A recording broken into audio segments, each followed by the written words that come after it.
ADB আন্তর্জাতিক সংবাদে আপনাকে স্বাগতম। সংবাদের শুরুতেই থাকছে সংবাদ শিরোনাম। ইরানে বাজারে সামরিক হেলিকপ্টার বিধ্বস্ত, নিহত ৪। চীন থেকে জাহাজ বিধ্বংসী ক্রুজ মিসাইল কিনছে ইরান, চিন্তায় ট্রাম্প প্রশাসন। ইউক্রেনে রাতভর রাশিয়ার হামলায় নিহত ৩। পাকিস্তানের সামরিক বাহিনীর ওপর হামলার হুঁশিয়ারি। উত্তেজনার মধ্যে লেবানন দূতাবাস থেকে কর্মীদের সরিয়ে নিল যুক্তরাষ্ট্র। ভারী বৃষ্টিতে গাজায় ত্রাণ শিবির প্লাবিত, ইসরায়েলি হামলায় আরও ২ ফিলিস্তিনি নিহত। এতক্ষণ শুনছিলেন সংবাদ শিরোনাম, এখন জানাবো বিস্তারিত। ইরানে বাজারে সামরিক হেলিকপ্টার বিধ্বস্ত, নিহত ৪। ইরানে একটি ফল শাকসবজির বাজারে বিধ্বস্ত হয়েছে একটি সামরিক হেলিকপ্টার। এতে কমপক্ষে ৪ জন নিহত হয়েছেন। মঙ্গলবার ইরানের দোরচে সাগরে ঘটেছে এ ঘটনা। এই শহরটি ইরানের ইস্পাহান প্রদেশে অবস্থিত। রাজধানী তেহরান থেকে দোরচেহের দূরত্ব ৩৩০ কিলোমিটার। ইস্পাহান প্রদেশটি সামরিক কৌশলগত দিক থেকে বেশ গুরুত্বপূর্ণ। এই প্রদেশে ইরানের কয়েকটি বড় বিমান ঘাঁটি এবং দেশটির পরমাণু প্রকল্পের সঙ্গে সংশ্লিষ্ট গুরুত্বপূর্ণ কিছু ঘাঁটি রয়েছে। ইরানের রাষ্ট্রায়ত্ত সংবাদমাধ্যমের প্রতিবেদনে বলা হয়েছে, হেলিকপ্টারটি প্রশিক্ষণ ফ্লাইটে ছিল। কিছুক্ষণ ওড়ার পর অনেকটা আকস্মিকভাবে সেটি বাজারে আছড়ে পড়ে। পাইলট এবং সহপাইলট ঘটনাস্থলেই নিহত হয়েছেন। তাদের সঙ্গে নিহত হয়েছেন বাজারের যে স্থানে হেলিকপ্টারটি বিধ্বস্ত হয়ে পড়েছে সেখানে দাঁড়িয়ে থাকা ২ জন মানুষ। এই নিয়ে মাত্র ১ সপ্তাহের মধ্যে দ্বিতীয়বার বিধ্বস্ত হল ইরানের কোনো সামরিক এয়ারক্রাফট। কয়েকদিন আগে দেশটির পশ্চিমাঞ্চলীয় শহর হামেদানে একটি বিমানবাহিনীর A-4 যুদ্ধবিমান বিধ্বস্ত হয়েছিল। এতে বিমানটির চালক নিহত হয়েছিলেন। চীন থেকে জাহাজ বিধ্বংসী ক্রুজ মিসাইল কিনছে ইরান। ইরানে হামলা করার জন্য আরব সাগরে যুদ্ধ বিমানবাহী রণতরী আব্রাহাম লিঙ্কন মোতায়েন করেছে যুক্তরাষ্ট্র। এমনকি একই কাজে ব্যবহৃত বিশ্বের বৃহত্তম রণতরী জেরাল্ড আর ফোর্ড ইসলামী প্রজাতন্ত্রের পানিসীমার কাছে নেওয়া হচ্ছে, যেটি ইতোমধ্যে ভূমধ্যসাগরে চলে এসেছে। এই ২ জাহাজ দিয়ে ইরানকে ধ্বংস করার ইচ্ছা পোষণ করেছেন মার্কিন প্রেসিডেন্ট ডোনাল্ড ট্রাম্প। তবে এসব রণতরীকে ওয়াশিংটন যত ভয়ঙ্কর করেই উপস্থাপন করুক না কেন, তাতে কিছুই যায় আসে না বলে বরাবরই বলে আসছে তেহরান। এতদিন বিষয়টি নিয়ে ভাবনায় ছিল খোদ যুক্তরাষ্ট্রসহ দেশটির মিত্ররা। ইরান কেন আমেরিকাকে ভয় পাচ্ছে না? ঠিক কোন কারণে ওয়াশিংটনের কাছে আত্মসমর্পণ করছে না তেহরান? এই প্রশ্ন এখন পেন্টাগন ও হোয়াইট হাউসের কর্মকর্তাদের মুখে মুখে। এমন আলোচনা চলার মধ্যেই সম্প্রতি ইরানের সর্বোচ্চ নেতা আয়াতুল্লাহ আলী খামেনি বলেছিলেন যে মার্কিন রণতরীতে ভীত নয় তেহরান, কারণ তাদের কাছে এর চেয়েও শক্তিশালী অস্ত্র আছে যা এসব দানবীয় রণতরীকে সাগরে ডুবিয়ে দিতে পারে। বিষয়টি নিয়ে সবাই যখন চিন্তায় পড়ে গেছে, তখন মার্কিন সমরবিদরা ভেবে পাচ্ছেন না যে ইরানের কাছে কী এমন অস্ত্র আছে যা তাদের সামরিক ময়দান ছাড়াও মানসিকভাবেও শক্তিশালী করেছে। এরই মধ্যে প্রকাশ হয়েছে গোপন চুক্তি তথ্য। চীন থেকে জাহাজ বিধ্বংসী ক্রুজ মিসাইল কিনছে ইরান। ইতোমধ্যে এ বিষয়ে চুক্তির শেষ ধাপে পৌঁছে গেছে দেশ দুটি। আলোচনাটি সম্পর্কে অবগত এমন ৬ ব্যক্তির বরাতে এ তথ্য প্রকাশ করেছে বার্তা সংস্থা রয়টার্স। প্রতিবেদনে বলা হয়, চীন থেকে দেশটির তৈরি জাহাজ বিধ্বংসী সুপারসনিক ক্রুজ মিসাইল CM-302 কিনছে ইরান। ২ সমরাস্ত্র বিশেষজ্ঞ বলছেন, এই ক্ষেপণাস্ত্র পাওয়ার পর সাগরে যে কোনো অস্ত্র তার রণতরী ধ্বংস করার ক্ষেত্রে ইরানের সক্ষমতা বহু গুণে বেড়ে যাবে। ইউক্রেনে রাতভর রাশিয়ার হামলায় নিহত ৩। ইউক্রেনের ওডেসা অঞ্চলে রাতভর ড্রোন ও ক্ষেপণাস্ত্র হামলা চালিয়েছে রাশিয়া।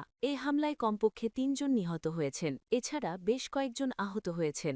আঞ্চলিক কর্মকর্তারা এ তথ্য জানিয়েছে। রাশিয়ার এই হামলায় ইউক্রেনের জ্বালানি অবকাঠামোর উল্লেখযোগ্য ক্ষয়ক্ষতি হয়েছে বলে জানা গেছে। আঞ্চলিক গভর্নর ওলেগ কিপার জানিয়েছেন, ওডিসা অঞ্চলে রাশিয়ার ড্রোন হামলায় ২ জন নিহত এবং ৩ জন আহত হয়েছেন। আঞ্চলিক প্রধান ইভান ফেডোরাভের জানিয়েছে, জাপোরিঝিয়ায় শিল্পস্থাপনাগুলোতে ড্রোন হামলায় ৩৩ বছর বয়সী এক ব্যক্তি নিহত এবং আহত হয়েছেন একজন। এদিকে চলমান সংঘাতের কারণে রাশিয়া এবং ইউক্রেন উভয় দেশের দাবি সঠিকভাবে যাচাই করা কঠিন হয়ে পড়েছে। পাকিস্তানের সামরিক বাহিনীর ওপর হামলার হুঁশিয়ারি। হামলায় বহু বেসামরিক নাগরিক হতাহতের ঘটনায় পাকিস্তানকে কড়া হুঁশিয়ার বার্তা দিল আফগানিস্তান। দেশটির সরকারের মুখপাত্র জাবিউল্লাহ মুজাহিদ বলেন, আফগান বাহিনী পাকিস্তানি সামরিক বাহিনীর সদস্যদের লক্ষ্য করে হামলা চালাবে। মঙ্গলবার ২৪শে ফেব্রুয়ারি টোলো নিউজের প্রতিবেদনে এই তথ্য জানানো হয়েছে।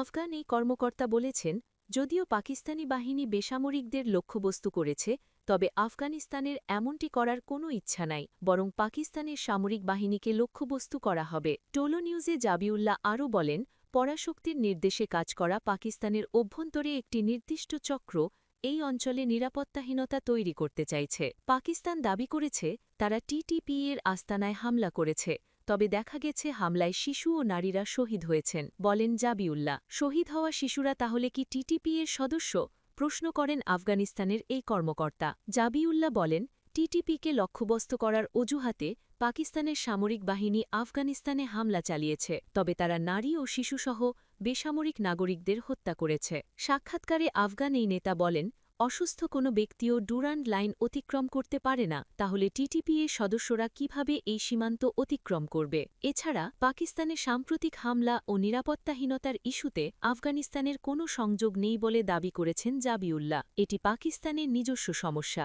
বলেন তিনি। জাবিউল্লাহ বলেছেন, প্রথমত আমরা এমন অবৈধ পদক্ষেপের জবাব দেব, দ্বিতীয়ত আমরা আমাদের নিরাপত্তা জোরদার করব, তৃতীয়ত আমরা ষড়যন্ত্রের পরিকল্পনা নস্যাৎ করে দেব। গত রোববার ২২ ফেব্রুয়ারি ভোরে আফগানিস্তানের ভেতরে ও সীমান্তবর্তী এলাকায় অতর্কিত হামলা চালায় পাকিস্তানের সামরিক বাহিনী। পাকিস্তানের দাবি, তারা সশস্ত্র গোষ্ঠীর ক্যাম্প ও আস্তানা লক্ষ্য করে বিমান হামলা চালিয়েছে। এই হামলায় টিটিপি-এর অন্তত ৮০ জন যোদ্ধা নিহত হয়েছে বলে দাবি পাকিস্তান।